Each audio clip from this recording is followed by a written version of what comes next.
We walk past hundreds of people every single day, and it's pretty easy to assume things about them. But 1 in 6 of us have been diagnosed with an illness that you just can't see. You'll be surprised to how much we don't know about them. So I think it's about time that we find out. Across this series, I, Abby Daniels, will be meeting a range of people who live with a hidden illness. Follow me as I learn about them and how they're affected by them. Today, I'm meeting Lauren from Wolverhampton, who has Crohn's disease. This is You Don't Look Sick.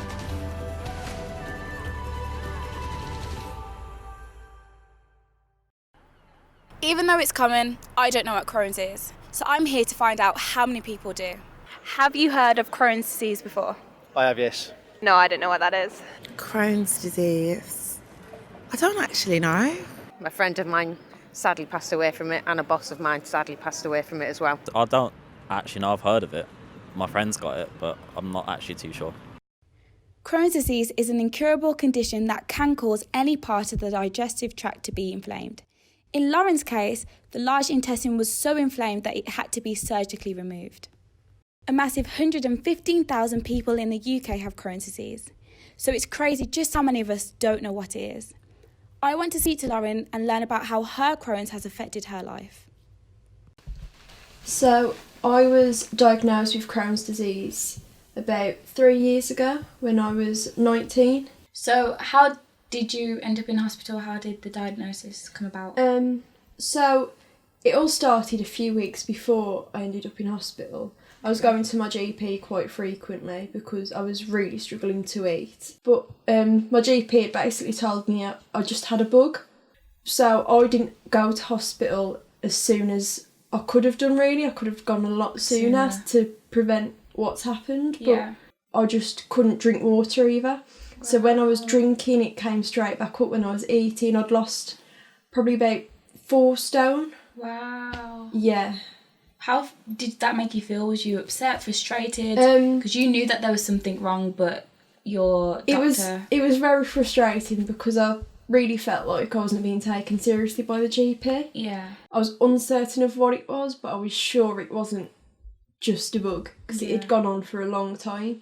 So you said that you were sick, but how sick was you actually? Like, how vulnerable did you feel physically, and what did that look like? So when I went into the hospital, I went to A&E. Yeah. And I was put on, there's usually a minors and a majors. Yeah. And I was put on the majors section, and they put me like straight through to x-rays. They put a ton of drugs into me. Wow.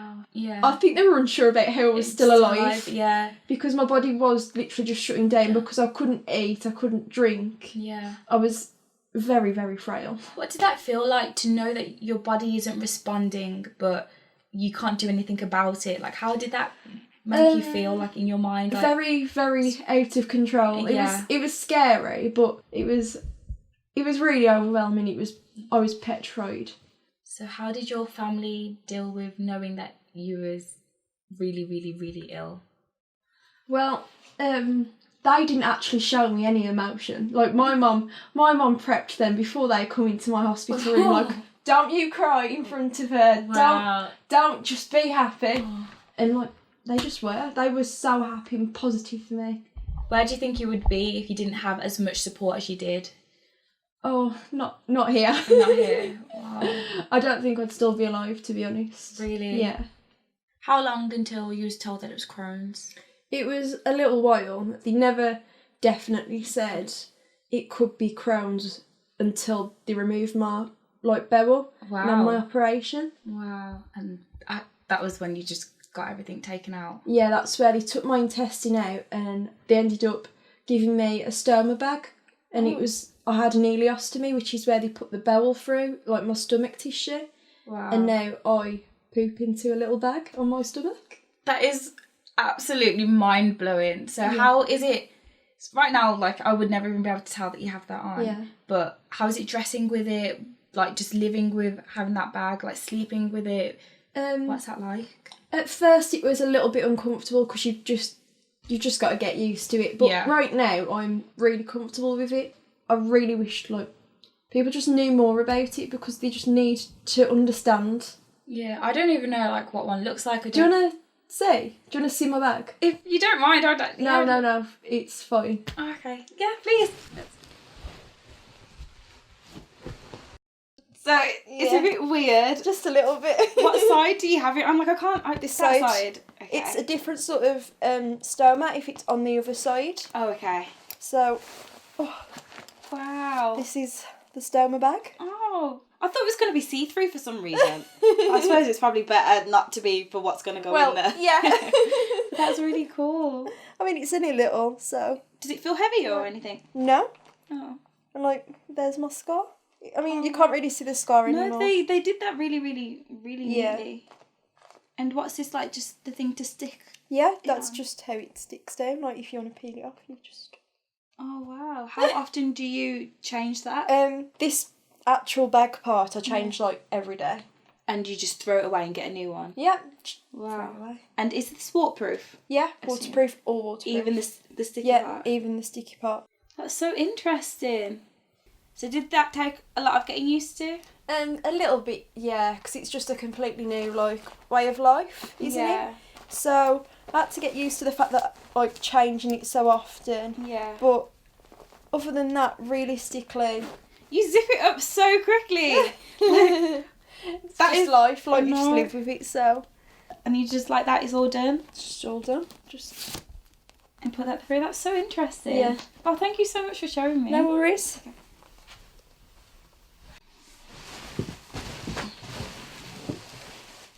So, when you heard the doctor say you're going to have a stoma bag for the rest of your life, what initially went through your mind? How did you Well, react? I was distraught. I didn't know what was happening. I didn't really know what a stoma bag was. Yeah. But at the end of the day, like, it saved my life, so I was sort of...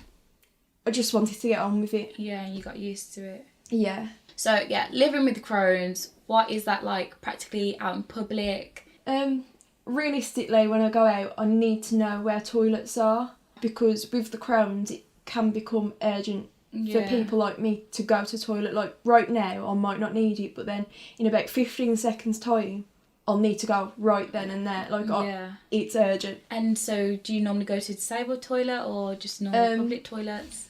I try to go to a disabled toilet, but Yeah. when I go, like, I get a lot of looks. Really? Dirty looks, because they just... A lot of people don't understand. So, say you go to the toilet or you go to a disabled toilet and you see someone look, is there anything like think that you want to say to them? Do you want to just respond maybe a bit angry, or do you want to let them know? Do you want to tell them? Do you feel obliged? Sometimes, like, I just feel like turning around and saying, what is the issue? Yeah. Like, I feel like getting my bag out and being like, look, Yeah. this is my issue. Yeah. What is yours? Yeah. It would be so interesting to see their reactions if you did that. I don't know how you do, because I would get so annoyed and I would just want them to, like, know. Yeah. But, wow. Like, people should just be understanding, but they're not. Unfortunately not. No. Like, speaking to you, you have such a positive outlook on, like, yourself, on Crohn's, and how you've dealt with everything. Why do you think that's so important? There's no point being scared of something that you've just got to live with, and... It seems like it's done wonders for your confidence. Oh, definitely, yeah. It really has. I'm actually so glad that I was able to talk to you and that you was just so open and was able to tell me everything, because I knew nothing at all about Crohn's, and seeing how positive you are about it and how willing you are just to share has helped me so much, and I just know it's going to help so many other people. So thank you so much.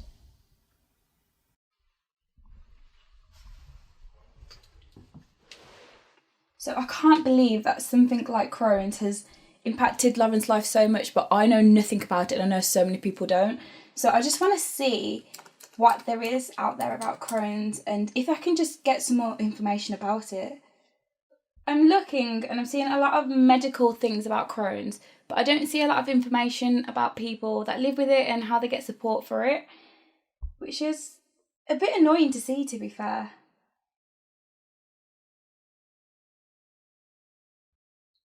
So I found a website called Crohn's and Colitis UK, and they're a charity, and it looks like they do a lot to support people with Crohn's or colitis, and they do a lot of events and have a lot of research and things, just information for people that have it, so it's really, really interesting to see.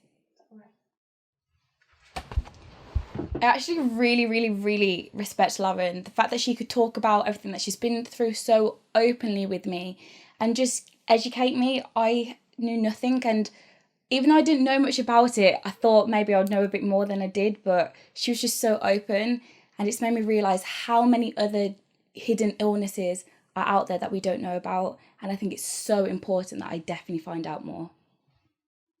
One thing that Lauren mentioned that I just can't stop thinking about is how people react to her when she goes into a disabled toilet. So I want to find out what the public themselves have to say when I show them a picture of Lauren. How would you feel if you saw this girl go into a disabled toilet? I don't know, fine, I wouldn't question it, really. You can't judge a person by disabilities aren't seen for everybody. I wouldn't say anything. Not all disabilities are visual, so I don't know what a disability might be. I don't see any visual disabilities, so sometimes I guess I'd badly kind of like presume that she's not disabled. All disabilities are not, it doesn't have to be physical. Well, she doesn't look disabled, does she? I feel bad, but like you couldn't help but like judge a little bit. Speaking to Lauren has taught me so much about an illness that I'd never even heard of. It's a massive reminder that you don't have to look sick to be sick. Later this series, I meet more people who let me into their lives and really open my eyes just about how many different invisible illnesses there are.